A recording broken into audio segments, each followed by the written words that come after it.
Hello. I'm Miss Carla. This is Charlie.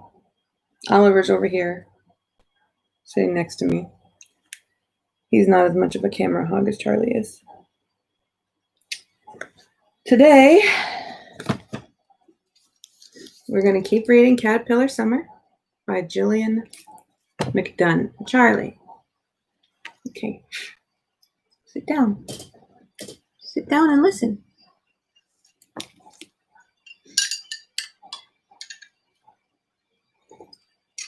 It's a good thing she's cute, huh? Otherwise, it'd just be irritating. We are on chapter 11.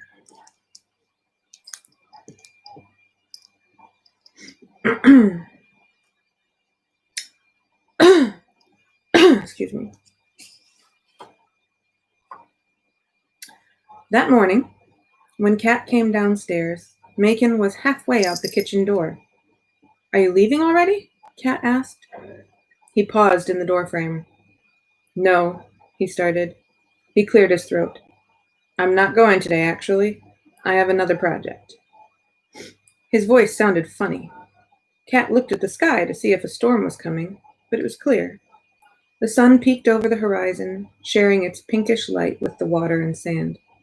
So it wasn't the weather. Besides, Lily said he never missed his walks, rain or shine. A sharp thought grew inside her. It wasn't that he wanted to skip his walk. He didn't want to walk with her. "Oh," Kat said. "I didn't really want to go anyway." That was a lie. But she didn't want him to know she cared. She sat on the sofa and picked up her book. She wouldn't look at him, but she could peek from the corner of her eye. Macon nodded to the counter, where Kat's mug stood alone. "I made your hot chocolate." If he thought that was going to make things okay, he was wrong. Kat shrugged. "Thanks," she said crisply. Macon hesitated, but Kat kept her eyes on her book. "It's there if you change your mind." He closed the door with a click. Kat closed her book and looked at the waves. When Kat was in first grade, she got her first paper cut. She finished her math worksheet early and, out of boredom, ran her hand down the paper's edge. She slid it a few times before slicing herself right on the tender part between thumb and forefinger. It hurt, but the surprise of it was worse. She hadn't realized paper could hurt. That's how it felt when Macon canceled the turtle walk. Without her realizing it, the walks had become special. She thought of Macon's long strides in the sand and how he'd stop suddenly to look out at the water, sipping from his mug. Some people filled up space with all their words, but Macon wasn't like that. He was careful, like each word meant something. Kat thought they were alike in that way. Even if her feelings were hurt, she shouldn't let hot chocolate go to waste. She drank it and watched the sun rise higher until she heard someone hopping down the stairs. Chicken skipped the bottom 2 steps with a crash. Lily padded behind him. "I can't wait for the park," he announced. "Breakfast first." Lily poured a bowl of cereal and slid it across the counter. "Is there something the two of you would like to do together? Is this something the two of you would like to do together, or should I come along?" Kat wasn't going to get in the habit of counting on Lily, because probably the minute Kat got used to her, Lily would cut it off like Macon had done. "I think we'll go by ourselves," said Kat. "It's how we're used to doing things." Lily's eyes flickered for a minute, and then she nodded. "Another day, then." She turned to put the milk back in the fridge. Kat hadn't meant to hurt Lily's feelings, but she was all twisted up inside from Macon. Besides, she and Chicken managed best when they were on their own. She turned to her brother. "Ready?" They took the stairs double, clomping as loud as Macon did. They took the sidewalk to the park. When they got there, Chicken pushed past the open gate, heading for the swings. Kat hadn't expected to recognize any faces, but Nettie twirled on the metal merry-go-round, laughing like yesterday's bloody nose had never happened. Kat turned and saw Nettie's sister sitting under a tree. Harriet. She had a book in her lap, but she was looking at Cat. Cat wasn't sure what to do. Maybe she could pretend she hadn't seen Harriet. But then Harriet closed her book. Hey, said Cat. You're not from here, said the girl. Up close, she was even more freckly than her brother. Her brown hair was tight in a ponytail, worn low on her head, and her shirt had a rainbow. She peered up at Cat. I'm Cat, said Cat. Maybe the girl didn't remember her. You guys left fast yesterday, said Harriet. Cat gulped. So much for the idea of not being recognized. I didn't know what to do. I felt really bad that Chicken hurt your brother. Harriet tilted her head to the side. Did you call your brother Chicken? Yeah, everyone calls him that. For real? Is that his actual name? Cat studied Harriet's face to see if she was being nasty. The corners of her mouth were turned up, but it was friendly. Mostly, she looked curious. She even leaned toward Cat like it would help her hear the answer faster. His real name is Henry, but when he was born, I thought he looked like a chicken, so we called him that. It just stuck. Harriet smiled big. When my brother was born, he looked like a rat. Harriet squinted at the merry-go-round where Nettie twirled in circles. He still does a bit, around the eyes. Cat held in a smile. She knew from experience that it wasn't always okay to laugh at someone's brother. Is he okay? Harriet closed her book. My mom says he's got a sensitive nose. My dad says he bleeds like a stuck pig if someone looks at him sideways. She shook her head and sighed. But either way, he's completely fine. I'm sorry I snapped at you yesterday. Still, Chicken shouldn't have hurt him. Harriet frowned. Nettie told me he grabbed Chicken's book, but Chicken wouldn't let go. When Nettie lost his grip, he smacked himself in the nose with his own hand. Oh. When Chicken told her he hurt the boy, Cat thought she understood. She should have known Chicken wouldn't hurt someone on purpose. She should have given him a chance to explain. I'm glad I saw you again. Are you here on vacation? Sort of, said Cat. Harriet narrowed her eyes. How can you be sort of on vacation? We're visiting our grandparents. Oh, are your grandparents Dr. Stone and Miss Lily? Cat nodded. Yep. I heard you were visiting. We live around the corner. Your grandma's nice. She is, said Cat.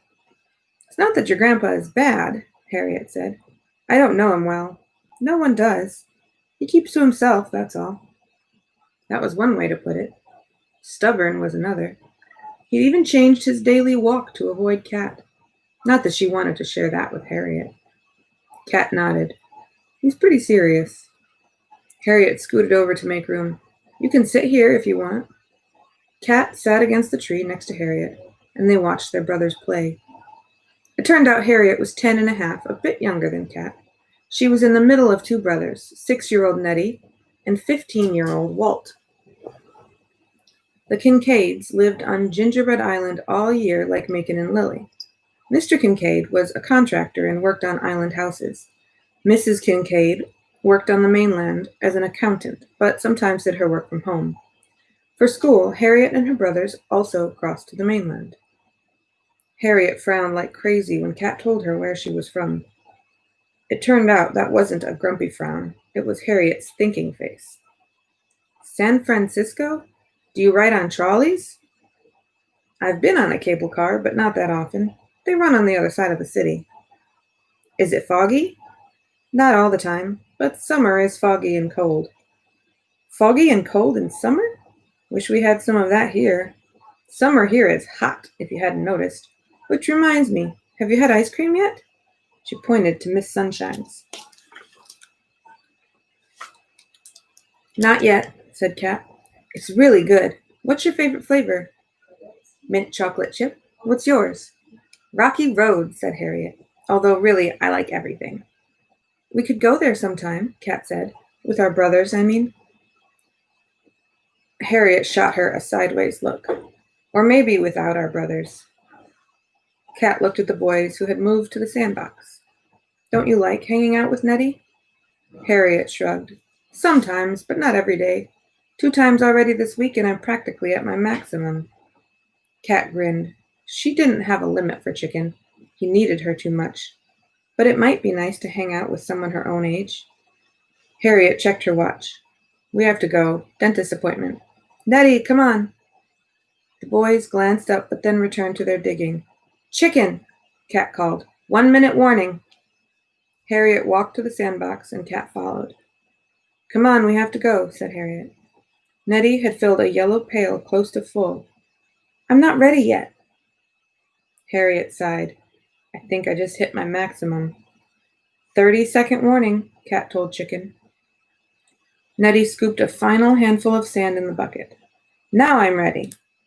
The four walked on the sidewalk together. When they were a few houses from Macon and Lily's, Harriet broke off mid-sentence. Look at that! Is it yours? It was at the bottom of the stairs. Lemon yellow with shiny silver handlebars, a flowered basket, and a metallic purple bicycle seat that sparkled in the sun. On the back, a novelty license plate spelled out, Amanda. The workshop door opened. Fixed it up a bit this morning, said Macon. Was in pretty good shape, actually. Tightened the bolts and removed some rust. Cool bike, Dr. Stone. Thank you, Harriet. Hello, Ned. How's your mama? She's good, thanks, Harriet answered. We better get going, Nettie. See you around, Cat. Bye, Harriet. Bye, Nettie, said Cat. Chicken stomped upstairs. Cat listened for the sound of the door opening and heard Lily say hello. He would be okay for a few minutes while she looked at the bike. She touched the license plate. I can take that off if you want. No, that's okay.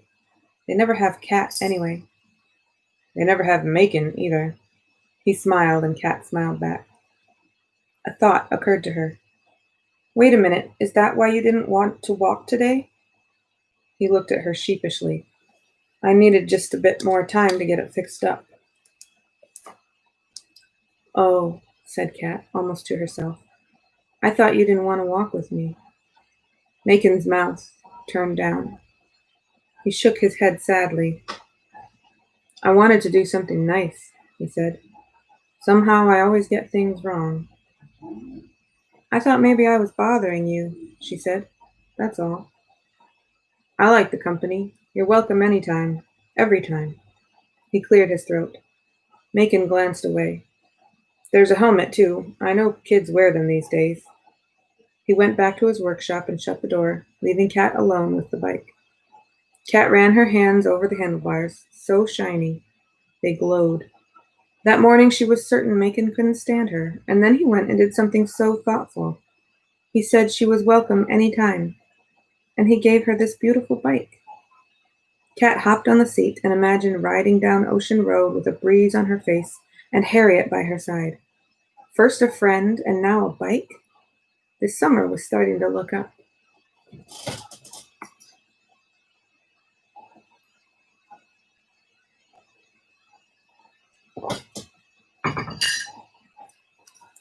Chapter 12. The sun was barely up, but already it felt warm. Puffy clouds of foam had washed on the shore. Cat held her mug and watched a pelican dive for a fish in the waves. Macon, Cat asked, did you know there's a fishing contest coming up? He squinted out at the water. That so? Cat kicked a patch of foam and watched it flutter to the sand. Can I ask something? Macon nodded. What's the deal with fishing? Why do people like it so much? The corner of Macon's mouth popped up in a half smile. Fish are good eating. Maybe. Cat was skeptical. If it was about eating fish, it would be easier to get them from the store. Seems like a lot of work. I don't know about that, Macon said, looking at the waves, being in nature, standing side by side with someone.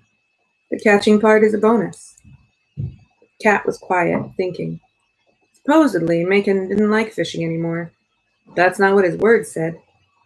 Macon continued. You learn different things when you stand side by side with someone. You're together, focused on the same goal. Sometimes you might talk, other times not at all. Like our turtle walks? Asked Cat. Macon smiled and patted her shoulder. A lot like that. Kat knew what to do. She should enter the contest. It would solve everything. It was exactly what everyone needed. Macon might have tried to argue that he didn't like fishing anymore, but fishing was exactly what he needed. He talked about it like it was something special. And if Macon loved fishing and missed it after all these years, it made sense that Mom did too. If Kat learned to fish, it would bring everyone together. It was a big plan, but Kat knew she could do it. As soon as she finished breakfast, she'd ride to the general store and enter the contest. When they returned, Lily had breakfast waiting. Chicken waved a pair of binoculars. "I'm glad you're back," he said. "We're going to stand on the deck and look for shark fins, and then we're going to go to the library to check out books." Kat sat on the counter and began to eat. "Who is we? You and Lily?" "Me and you," said Chicken. Kat frowned. "But we didn't make plans." "You weren't here," Chicken explained, "so I made plans for us." Kat tried to squash down her irritation. "That's not how it works. You have to ask before making plans with someone." "Fine," said Chicken.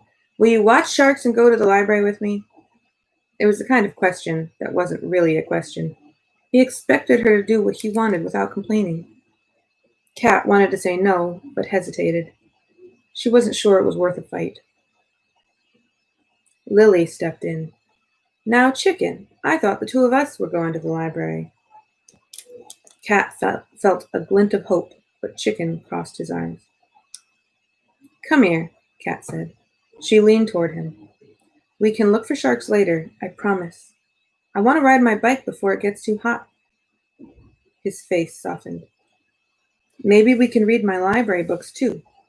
"Definitely," said Kat. Before she left, she said thanks to Lily. Downstairs, she wheeled the yellow bicycle from the driveway. Harriet said her house was nearby. Kat didn't know which house exactly, but maybe she'd be lucky, and Harriet or Nettie would be outside. She pedaled slowly. The houses on Harriet's block were low to the ground, painted brightly, and had a friendly look. She spotted a purple house with a garden jammed full of plants and intricate sculptures. 7 kinds of wind chimes dangled from the awning, and a pair of Nettie-sized rain boots stood by the door. Kat was making up her mind about knocking when a woman came out of the garage and wheeled a recycling bin to the curb. She had lots of freckles. When she saw Kat, she smiled widely. "Hey, are you waiting for one of my gremlins?" Kat smiled. "I wanted to see if Harriet could ride bikes. I'm Kat." "Hello, Kat. I'm Mrs. Kincaid. Your grandma told me you were visiting. I'll get Harriet." Harriet came out of her house barefoot, blinking in the sun. Her hair stuck up in the back. "Hey," she said to Kat. "Hey," Kat said back. "Want to go with me to the store?" "To Willis General?" asked Harriet. "Let me get my shoes on." She returned a minute later holding her sneakers. She was smiling by the time she finished tying them. "Takes me a minute to wake up. Sorry about that." She went in the overstuffed garage and returned a few minutes later, wheeling a red 10-speed. The bike was so tall, it didn't look like Harriet could get her leg over the seat. "Your bike is huge," said Kat. Harriet adjusted her helmet. "Technically, it belongs to my brother Walt." Harriet sprinted down the driveway. Just when it seemed like the bike could race down the street on its own, Harriet jumped on. She wobbled for a terrible moment, but stayed upright. Kat pedaled to catch up.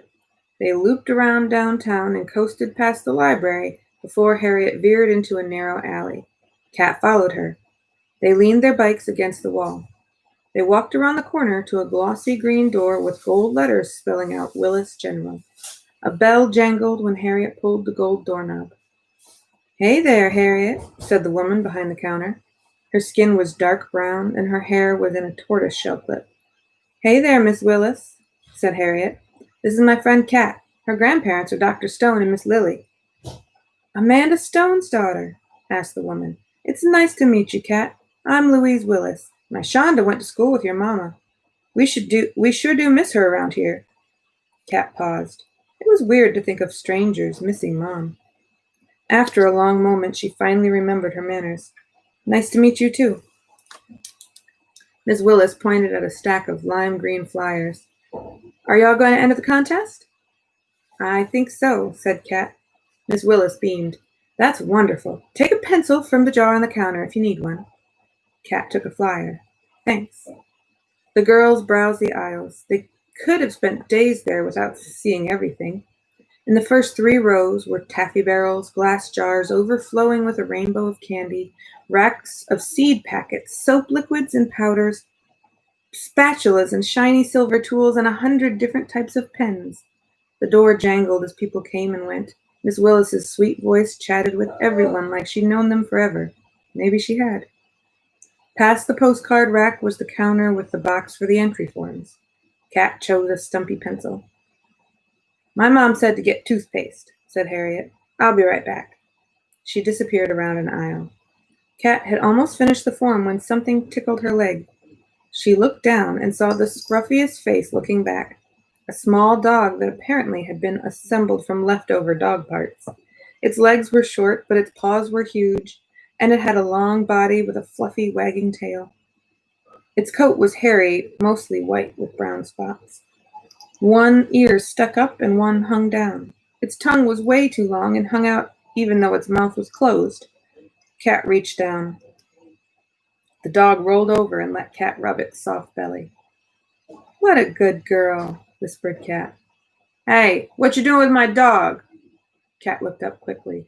The dog flipped herself to standing. At the end of the aisle was that boy from the dunes, John Harvey, with the floppy hair. Kat straightened up. Stop messing with her, he said. His voice had that hoarse sound to it. Kat frowned. I didn't do anything. The boy crossed his arms. Come here, Dixie, he called. The dog shook herself, tags jingling, but didn't budge. Dixie, come, said the boy. Dixie wagged her tail and looked at Kat with a quiet grin, tongue hanging out the side of her mouth. Clearly, she was a dog with her own opinions. What'd you do to her? Demanded John Harvey. He said it loud enough that shoppers turned and looked at Kat.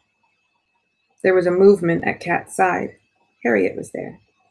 She didn't do a thing to your dog, John Harvey Dawson. Why are you completely awful? Asked Harriet, her fist clenched around her shopping bag. John Harvey's eyes narrowed. What's it to you? Kat's my friend, said Harriet simply.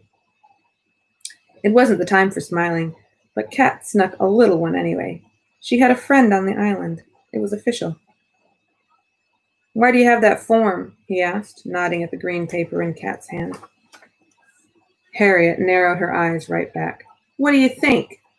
Seriously, you're thinking of entering? He asked. He wore the same snarl he'd had on the beach. Kat scowled. Not thinking about it, doing it. John Harvey's mouth dropped open for a second, and then he started fake laughing like it was the funniest thing he had ever heard. That same doubled-over laughter that the older boys on the beach had laughed at him. Yeah, Kat found herself saying, and I'm going to win. Harriet's eyebrows popped up for an instant, but she squashed them down into a normal expression. Yeah! John Harvey stopped laughing. Doubt it. I've got 4 years of trophies at home, and they'd be right lonely without this year's. I know how to catch anything and everything. Well, said Kat, maybe you've lost your touch, seeing as you can't catch your own dog. She wheeled around and strode to the door, with Harriet close behind. Once they were back in the alley, Kat leaned on the wall. She had to catch her breath. That was amazing, Harriet shouted. When you walked out like that, I would pay $1 million to see the reaction on his dumb face. He's nasty, said Kat. He's got 3 brothers, and each is worse than the one that came before, said Harriet. My mom says they don't have enough eyes on them. My dad says they're trouble. John Harvey definitely seemed like trouble. Trouble on the beach and trouble in the store. Trouble wrapped up in that sneer when he bragged about his trophies. At first I wanted to enter for fun, said Kat, but now I want to win. He's not in charge of the contest, and he's not the boss of the island. The door jangled open, and John Harvey stomped past the alleyway. Happy little Dixie trotted behind him. Kat turned to Harriet. He was making that up, right? He hasn't really won for the last 4 years straight. Nope, said Harriet. Cat breathed out. Of course he hadn't won a contest all those years in a row. He was talking big to try to make someone else look small. That's a relief, Cat said. Oh, said Harriet, shaking her head. I meant, no, he wasn't making it up. He was telling the truth. He wins every year. Cat had been puffed up from anger, but Harriet's words shrank her down to size. She'd made a big promise against a nasty kid, and she didn't even know how to fish. My mom will only be here on weekends. How am I going to learn enough to beat John Harvey? Her silly fishing dream was crashing around her like the waves of the Atlantic. It would be so embarrassing if she showed up and didn't catch a single fish. As they rode away from downtown, Cat thought about the contest. She thought of Mom teaching her to fish, of Macon joining them. She thought of standing up to John Harvey. She was going to show him, and not in the way sweet, kind caterpillar from the books would do. She wanted to learn everything there was about fishing so she could take that trophy from him and smile while she did it. Harriet skidded to a stop at Macon and Lily's driveway. I can help. I don't know how to fish, but we've got a garage full of gear. That sounds great, said Cat. How hard could it be? We should start right away so you have lots of time to practice, said Harriet. Tonight? Definitely, said Cat. They made a plan to meet at the pier. Harriet ran with the too big bike, then leaped on and rode away. Meeting in the evening was tricky because it would change Chicken's bedtime schedule. He was picky about routines. But earlier today, Lily had helped, and maybe she could help again. It was worth a try. After all, it wasn't every day Cat made a friend, gained an enemy, and entered a fishing contest. Cat wrote out directions for Lily, filling an entire page with her small, loopy writing.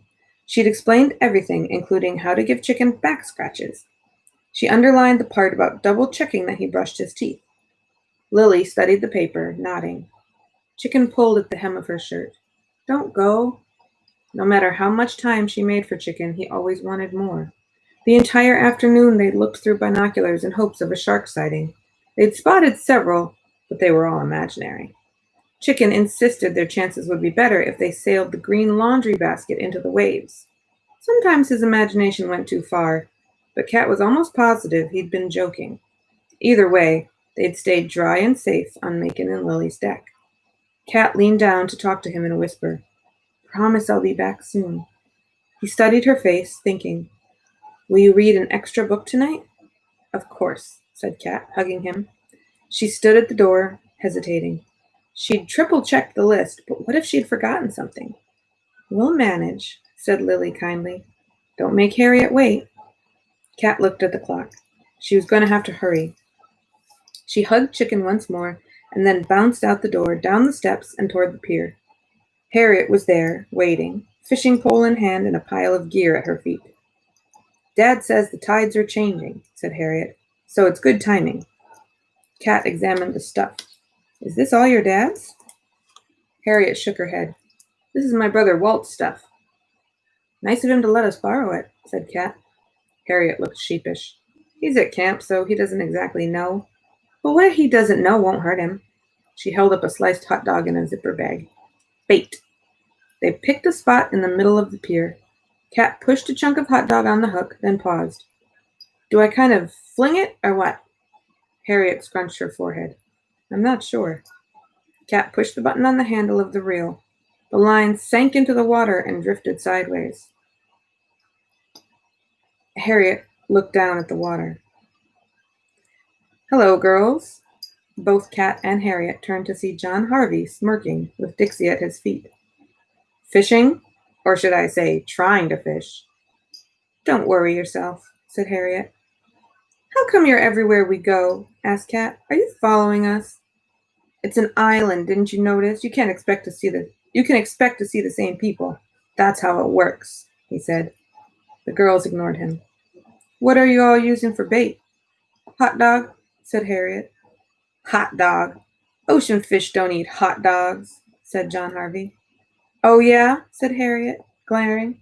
Cat's already caught 3 big ones. John Harvey squinted disbelievingly. None in your bucket. We released them, said Cat, thinking fast. Obviously, added Harriet. John Harvey pointed to the end of the pier. That's my lucky spot. Don't even think about horning in. Kat rolled her eyes. He walked off, Dixie trotting behind him. He's such a worm, said Harriet, shaking her head. We have got to figure this out. Kat, do you feel anything pulling? Kat shook her head. The waves whooshed below. After a few moments, John Harvey whooped. Harriet groaned. I can't look. He pulled a fish over the railing, cut the line, and dropped it in his bucket. It's a big one, he called over to them. The girls looked away. Kat felt a tug on the line. She turned to Harriet excitedly, but when she reeled it in, there was no fish, and the hot dog was missing too. I guess ocean fish do eat hot dogs after all, Kat said. She pushed another chunk of meat on the hook and dropped her line. As the sky darkened, they heard John Harvey whoop again. Harriet frowned. He's hogging all the luck. Let's try again tomorrow. They walked toward the houses together. Tomorrow my mom will come fishing with us, said Kat. She has more trophies than even John Harvey. Cool, said Harriet. She can help us. They made plans to meet tomorrow and said goodbye at Macon and Lily's driveway. Harriet walked backward, waving until she disappeared around the corner. Kat was still smiling when she walked into the kitchen. Lily and Macon were having tea at the counter. Where's Chicken? Kat asked. Lily smiled proudly. He fell asleep when I was reading to him in the guest room. Kat hadn't expected that. He must be feeling comfortable with Lily. That seemed like a good thing. She would check on him later. Kat, your mom called, Lily said. She'd probably been on the road a while. That's great. Is she almost here? Lily shifted in her seat. She wanted you to call. Kat picked up the phone and dialed. Hey, honey, said Mom when she answered. It's not going to work out for me to come this weekend. Kat's insides sank. What? Why? College is having a reception for me. I have to be here for it. I wouldn't have enough time to get to you and get back here. But I really wanted to see you. Kat needed Mom. Couldn't she see? I wanted to see you too, said Mom. And Chicken. He cried when I told him. Poor Chicken. He'd never been away from Mom for so long. Neither of them had. But you promised you would teach me to fish. Kat's voice cracked. She was trying not to cry. I'm sorry, said Mom. Work comes first. Kat was quiet. She knew that work came first. But sometimes it felt like Kat came last. Listen, Mom was saying, you'll have to take care of your hair. And that was another thing. Kat closed her eyes. Mom, I don't know where to start. You have your conditioner and comb, right? Take your time and work out every tangle. I mean every single one. But what about my braid? I can't do it myself, said Kat. She'd tried before, but she couldn't reach. Plus, her arms got too tired. Mom sighed. Do 2 ponytails instead of a French braid. Braid each one. You can do that, right? Maybe. But Mom knew Kat liked a French braid best. I guess. You'll have to make it work, Kat. Find a video online and ask your grandma for help. No way. When Kat was small, Daddy had combed and braided her hair. After he died, Mom took over.